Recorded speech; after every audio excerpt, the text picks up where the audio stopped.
Hello, good evening, and welcome to the Monday Agenda. The Monday Agenda today is very delighted to have experts on biotechnology coming from South Africa and Ivory Coast. I will invite them to introduce themselves so that we can speak on how Tanzania should be prepared or is prepared to embrace the modern biotechnology and lesson that we can draw from this country. My host, very welcome to the program.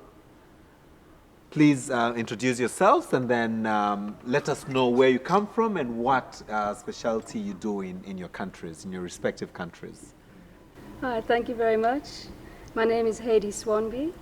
I'm working for an organization called the Seed and Knowledge Initiative. And the partnership that's involved in this Seed and Knowledge Initiative is the University of Cape Town Bioeconomy Research Chair. And I've been engaging with issues of GMOs in South Africa and on the continent since 1997, which is when South Africa adopted their first GM crops. I'm Professor Ngolo Abdoulaye Kone. I'm from Ivory Coast in West Africa. So sorry for the little accent of French on my English. I'm a lecturer in the University of Nangia-Brugwa, which is the second university of my country.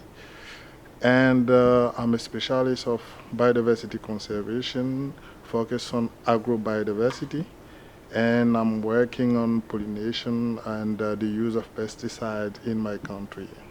Awesome. Maybe to start with you, Professor Kone, how is Ivory Coast, positioned in terms of the state of the usage of modern biotechnology in your country?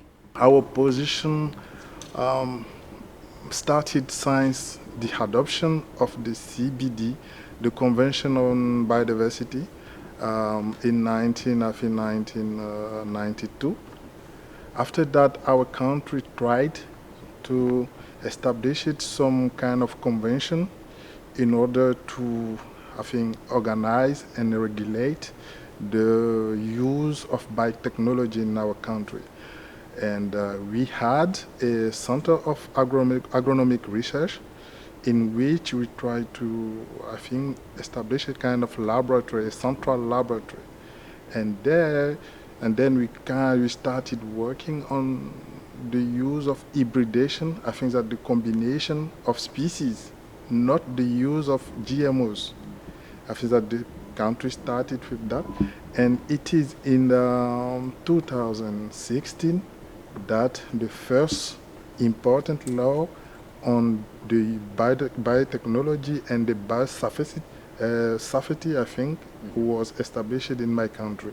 So it is really recent, the use and the organization of biotechnology in my country. Yeah. Okay. Yeah. And Heidi, maybe you can tell us, what is the state of usage and application of modern biotechnology in South Africa?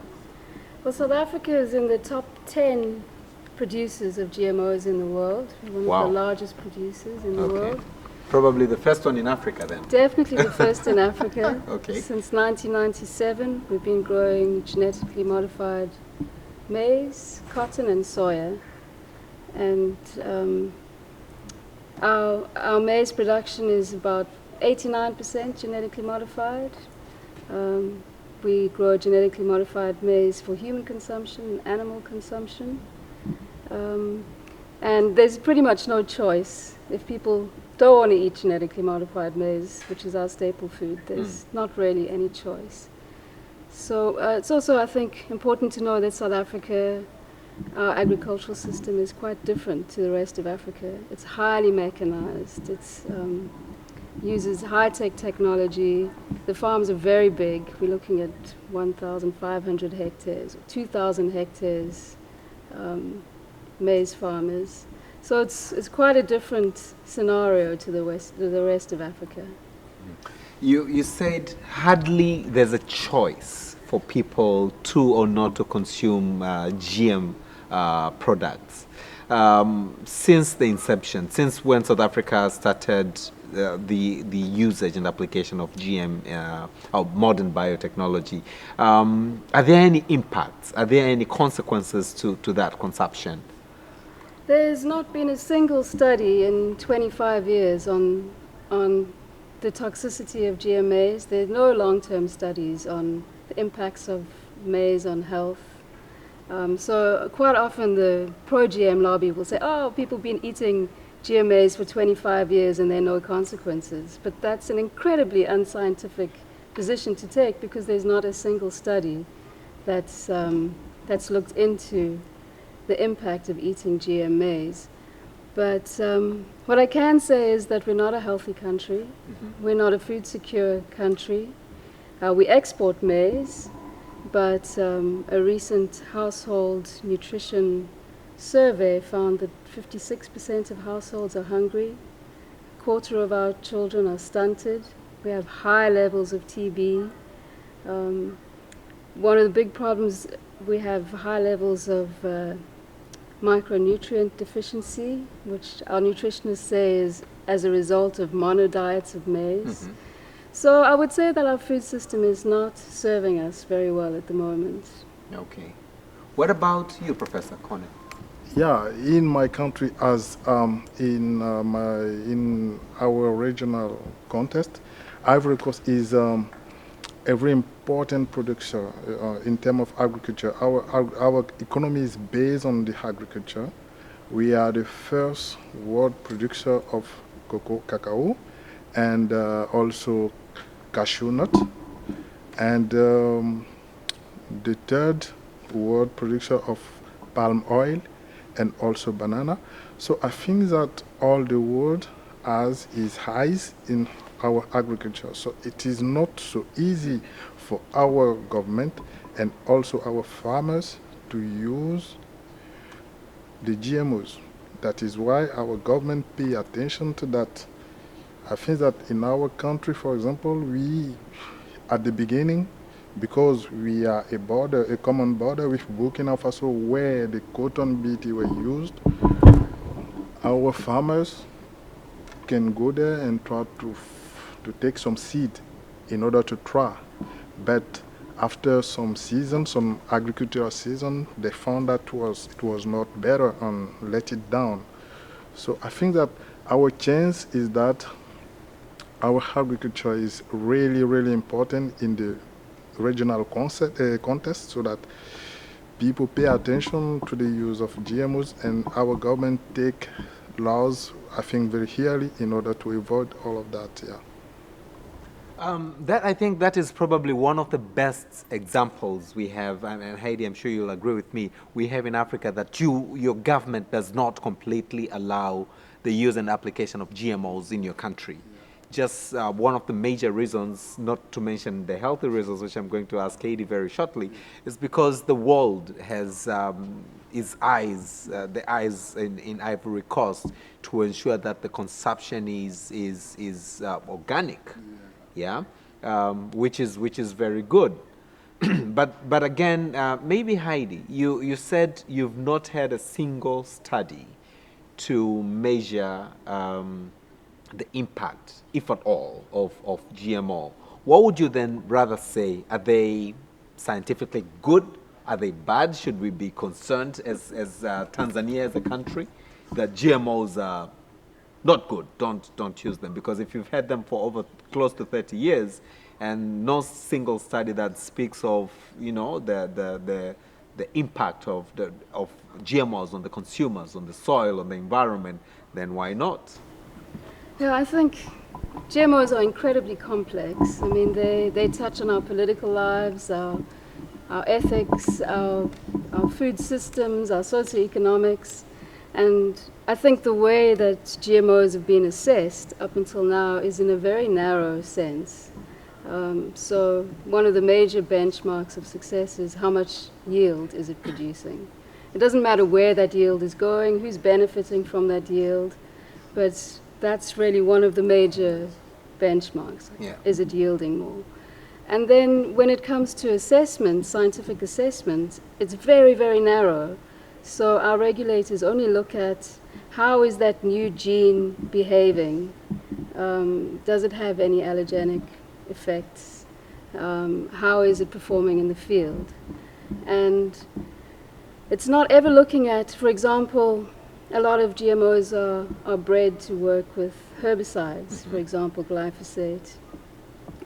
So in the assessment process, our regulators don't even assess the herbicides that the crop is going to be used with.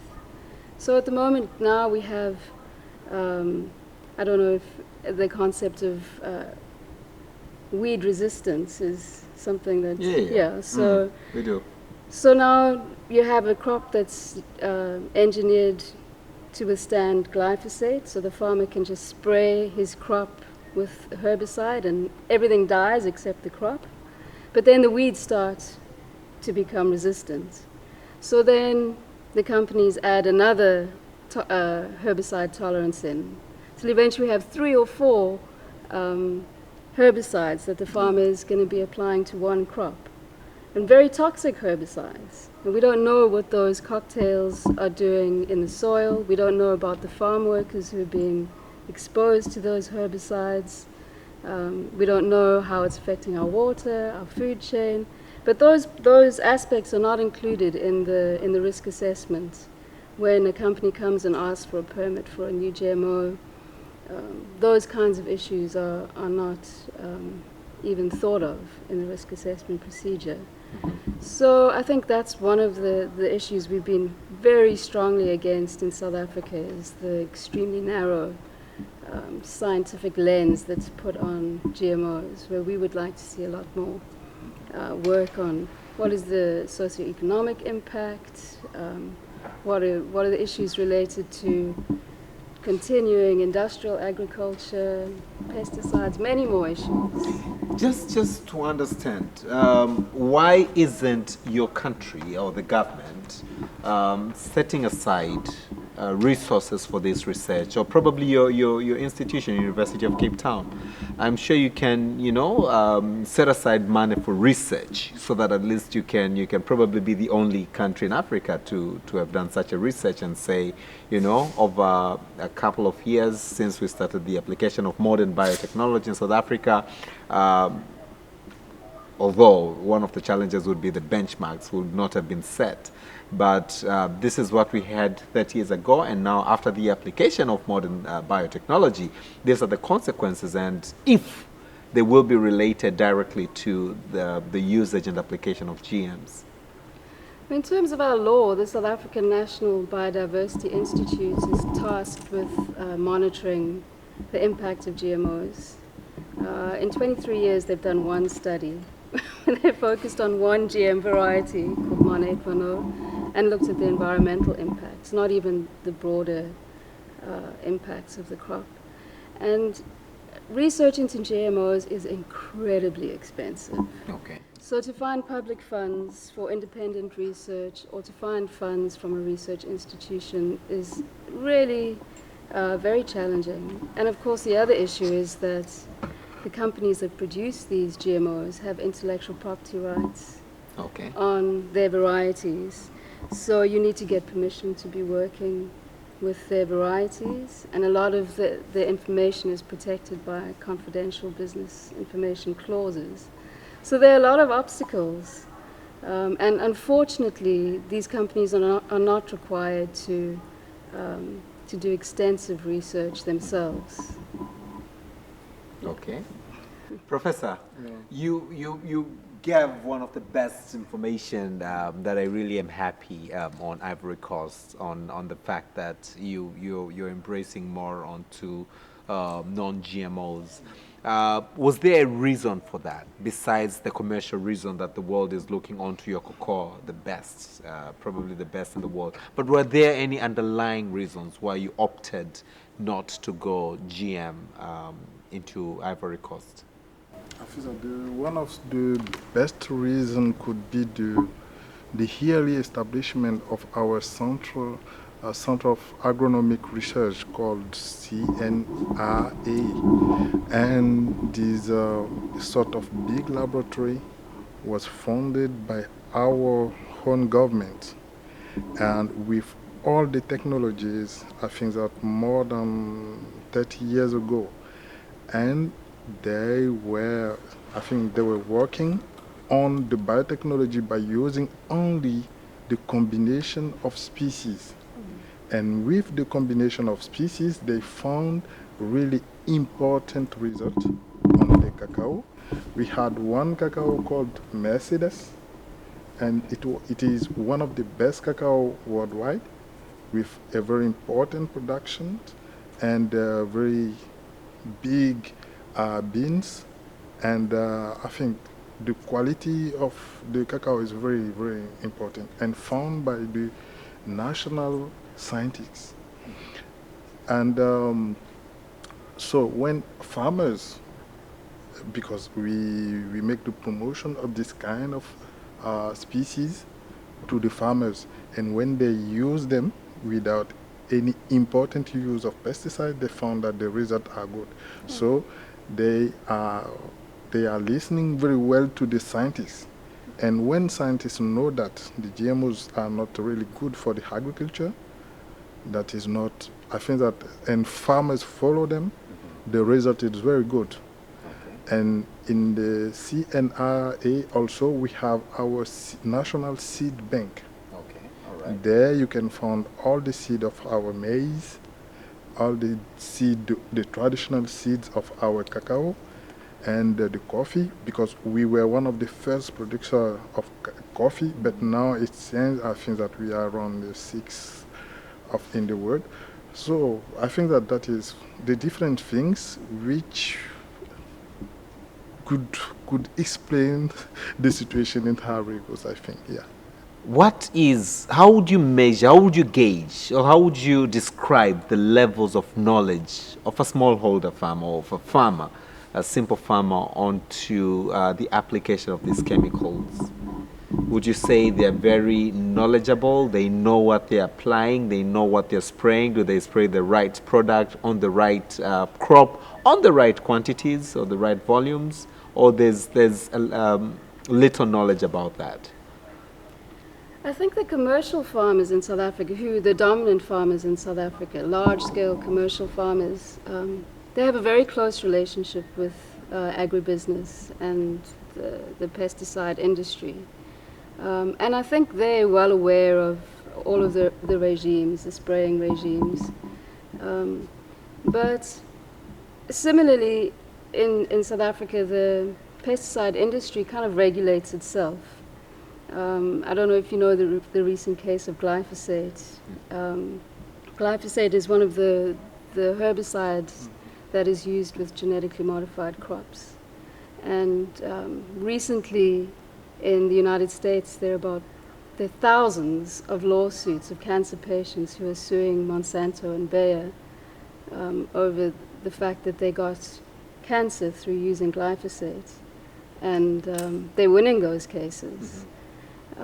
One of the first applicants, one of the first court cases was for a groundsman who's been using glyphosate for many years and has non-Hodgkin's lymphoma.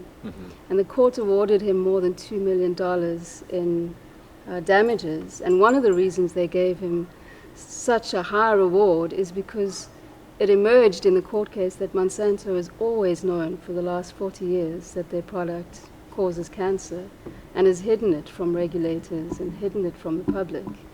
And this is the case with all of the pesticides that we use. It's the corporations who make the pesticides who do the safety testing and tell us that their products are safe. So the amount of research into the toxicity of the pesticides we're using is very low, and our government basically lets these corporations regulate themselves. And if you try in our country to find out what are the ingredients in, what is the formula in all the different glyphosate that's available, you can't get that because it's confidential business information. Not even our Department of Agriculture knows what's in there. Wow. So the amount of protection that these corporations have over their information is astounding. And now we're starting to learn with the glyphosate court cases how serious that is. Then when it comes to smallholder farmers, they definitely don't understand Wow. about the pesticides. And a lot of the smallholders are getting inputs from government, free inputs or subsidized inputs. They get free seed, free fertilizers, free pesticides. They don't know what GMOs are. They don't know what the pesticides are. People are mixing pesticides with their hands. They're using the containers to fetch water. There's a lot of issues around the use of pesticides and herbicides. Okay. Professor, you wanted to say something. Yeah, I wanted to ask if they have some a kind of national institution of regulation of the use of pesticide in South Africa. Do you have this kind of institution in your country? Yeah, the government does keep a register of pesticides and authorized pesticides, but an organization like CropLife, who is the industry umbrella body, is responsible for maintaining that register.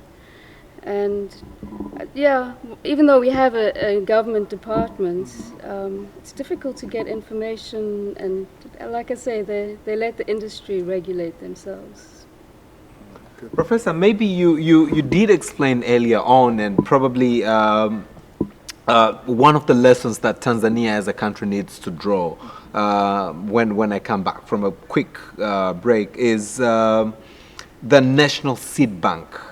I would really wish to the country Tanzania and all our viewers watching right now to know a little bit more about that. You are watching the Monday Agenda, and the Monday Agenda today is looking onto the biotechnology, the modern biotechnology, drawing lessons from South Africa and Ivory Coast. And with me are my two well-learned experts, and we're talking on what lessons Tanzania as a country can draw, so that if this is the direction we want to take as a country, then we should really have the information on where we're going from the countries that already have had this experience for the past years. And before this, I wanted to ask Professor Bona on the National Seed Bank, which also I think we are going to learn right now. So tell us a little bit more about the National Seed Bank. How did you come up with this idea, and what does it do? How do you preserve the seeds? How do you make sure that the farmers, especially the farmers, have access to the seeds, and you still have the continuity of your indigenous seeds? Tell us more, Prof. Yeah, thank you.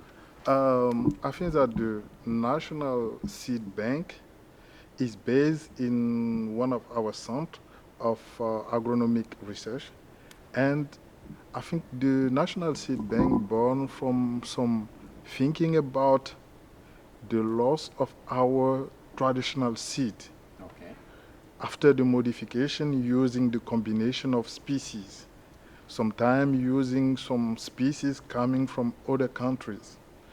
So the government took a decision in order to conserve our traditional seed, and the most important place we found was the Agronomic Research Center, which is one of the best one in West Africa, I think. So that there you can find all our seed of maize, cacao, rubber, I think coffee, and something like that. And I think part of the seed are also conserved in France in order to conserve if we have some problem one day. Yeah.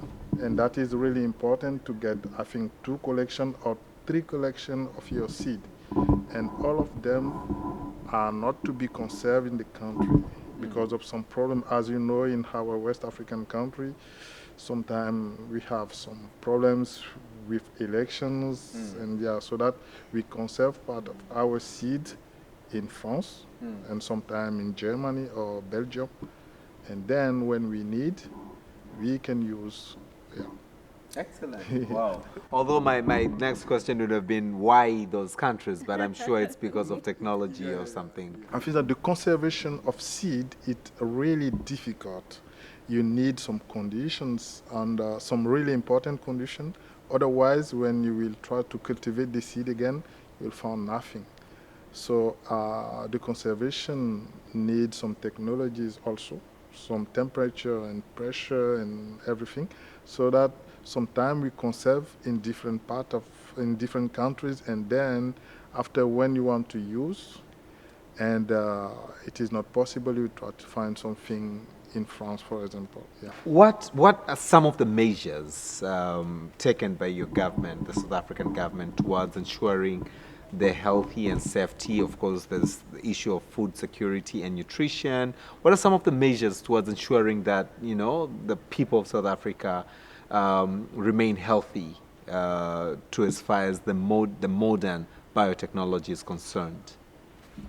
Well, as I mentioned, we do have a risk assessment procedure. So every single GMO that is used in the country must go through Executive Council for GMOs. So the companies must submit their safety data. But we've really struggled with that in a lot of ways, again, because of the secrecy. So, for example, I think something that's interesting for Tanzania is the WEMA project, which is the water efficient maize for Africa. And this is a project of Gates Foundation and Monsanto, also with our local scientific ARC, Agricultural Research Councils. So the idea is to bring drought-tolerant GM maize and conventional varieties in five countries, and Tanzania is one of them.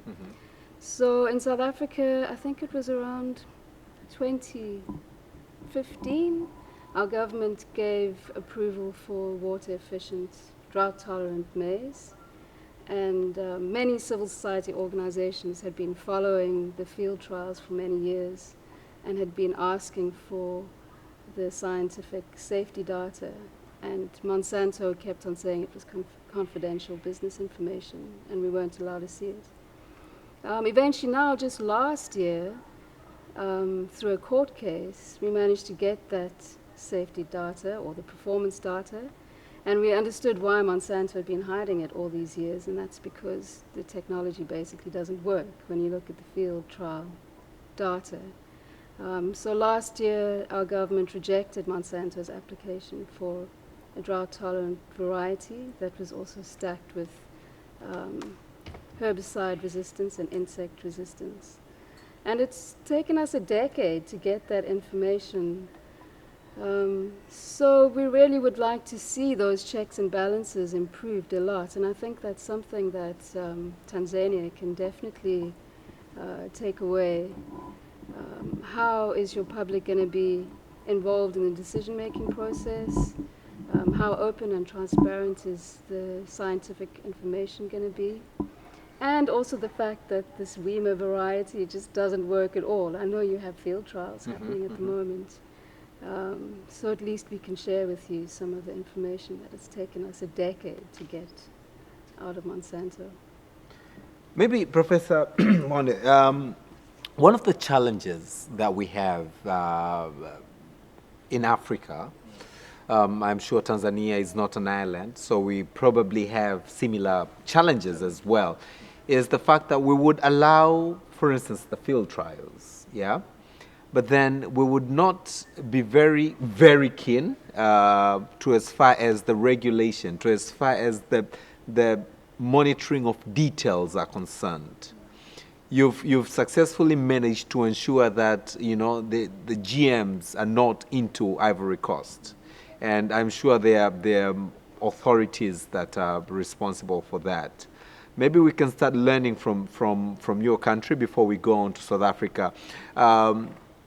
How are some of the regulators working towards ensuring or making sure that the GMs are not, you know, even crossing borders into Ivory Coast? And then we'll get to learn as well from South Africa. But the challenge here that I really wish to get lessons from your countries is the way that the government should really be very keen to ensure if they allow confined tests, then they should remain in that bracket of confinement. But do you have, or have you had instances whereby certain places got some GM seeds and they did some trials, and what measures were taken, etc.? I think one of the first things is the sensibilization of farmers. This is the first thing to do. And after, a good control by the Ministry of Agriculture in our country. I think that the second, after the sensibilization, they try to see at a national level, in collaboration with the universities, to see if farmers respect all the decisions of the government about the use of traditional seed. For the pesticide, they can do sometimes what they want.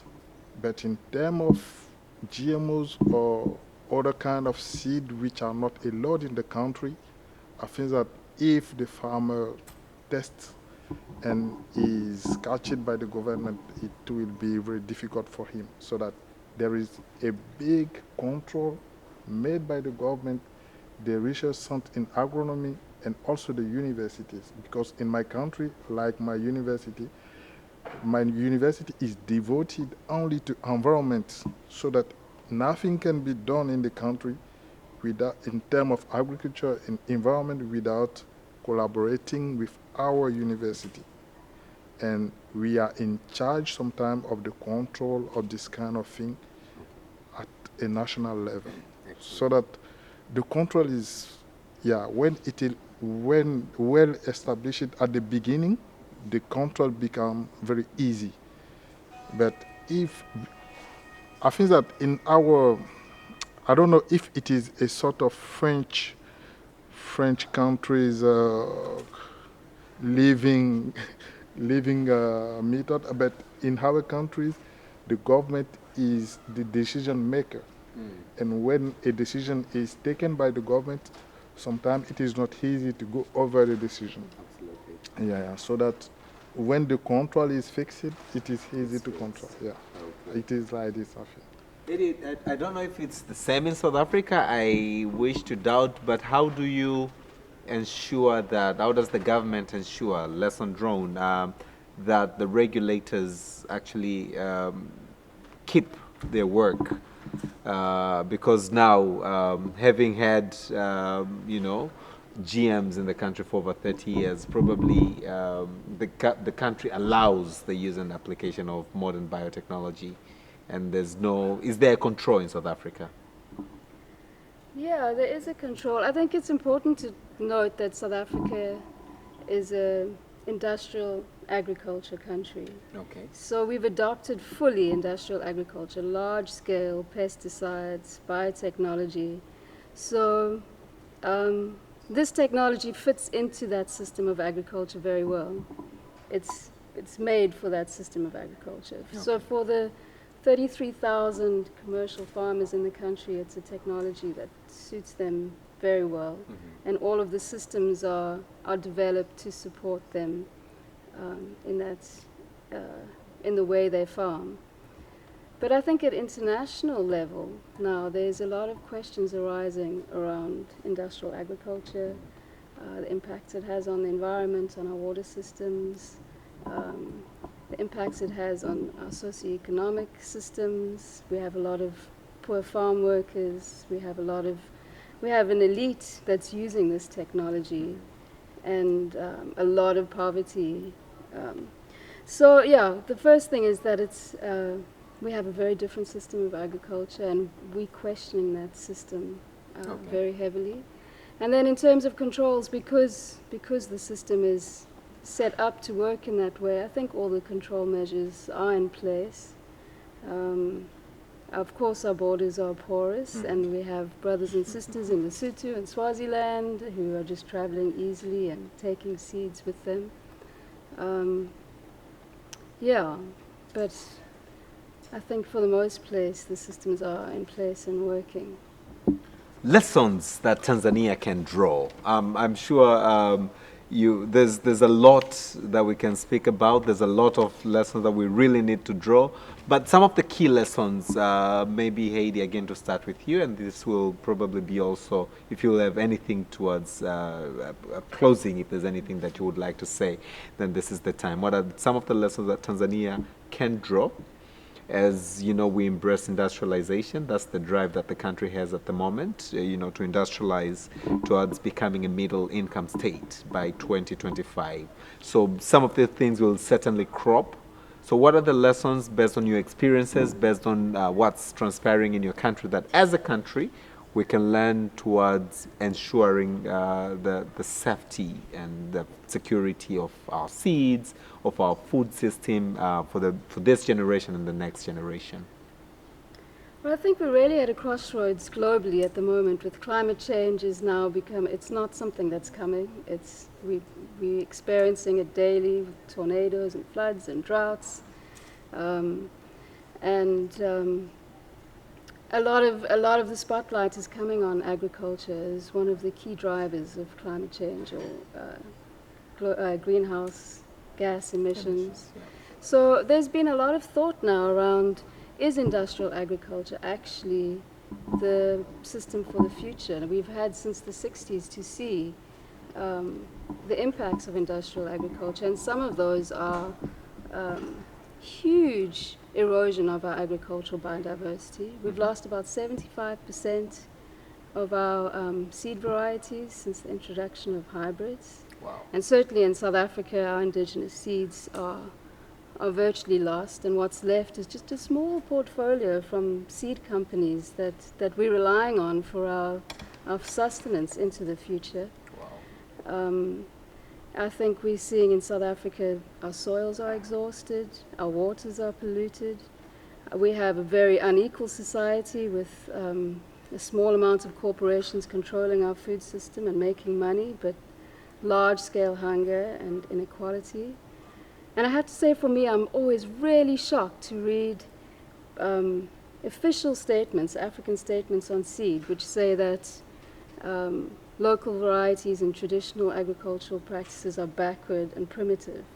For me, that's just echoes of racist imperialism, and the global north has lost their food and seed sovereignty. They've given it to corporations. And so in Africa, we have this incredible diversity of food and nutrition and livestock and knowledge that goes with it. Mm-hmm. So in South Africa, we've thrown that all out the window and just decided to take our chances with corporations like Monsanto, Syngenta.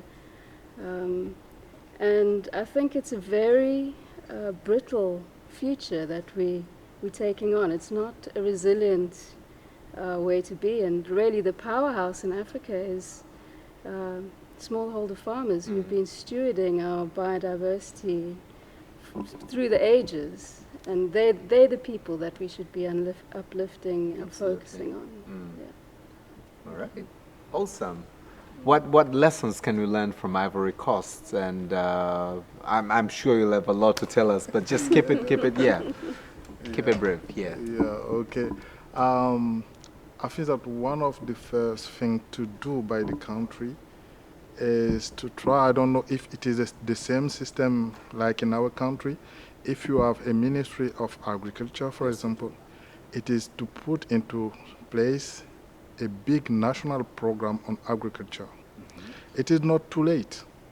I think that some of the important thing is to know that with the global change, we have a lot of things coming, so that it is important to shake your seed, your national seed somewhere, because with the global change, it will come that one day one of the seed let down some years ago be important for tomorrow. Yeah. So that this big national program will help you collecting and conserving all the traditional seed. And it is really important to use species combination. Species combination is to use species of the same. If you have two species of maize with different characteristics, you can mix them. It will give a very good new species that you can use. Mm-hmm. It is like a kid coming from a woman and a man. It will the kid will share the characteristic of the father and the mother. Absolutely. It is the same thing with the seed. That could help you, maintaining your agriculture at a high level during a long time. But using the GMOs will be good for you during 5 or 10 years only. And after, you will change it or you will use more pesticide and herbicides Yeah. because the climate will change and you will have new pests in your GMO, and then you will be obliged to use more pesticide and something like that. So that it is really important to preserve your traditional seed, organize yourself, because the global change will change a lot of things. So we should prepare ourselves. Yeah, thank you. And really, the best word that I really am taking right now from this wonderful discussion, from this awesome expert, is that it is not too late. It is never too late. It's important that we embrace diversity. It's important that we embrace industrialization, but we really need to take baby steps towards allowing or knowing what we want to allow into the country. It is better now to take the caution than tomorrow, where we would say that, oh, we should have taken this into consideration a couple of years back, as we learned from the previous Monday agenda productions that I did, that, you know, like the case for Europe, they're now restoring what they had lost because of the industrialization. And we've learned today from South Africa as well, from Ivory Coast, that yes, this is the time, as we embrace industrialization, that we really still need to be very keen on what we want to allow onto our countries. But most importantly, to set aside parameters, to set aside budgets that will allow research to define where really we want to go onto the food system, onto the seed system in the country for this and the next generation. With these few remarks, I would really wish to once again thank you very much for being part of the Monday agenda, and I really wish you a happy stay in Tanzania, and let's continue to exchange the views so that, you know, together we go further. I'm your host, Makani. Thank you for watching the Monday agenda. Until next time, stay tuned.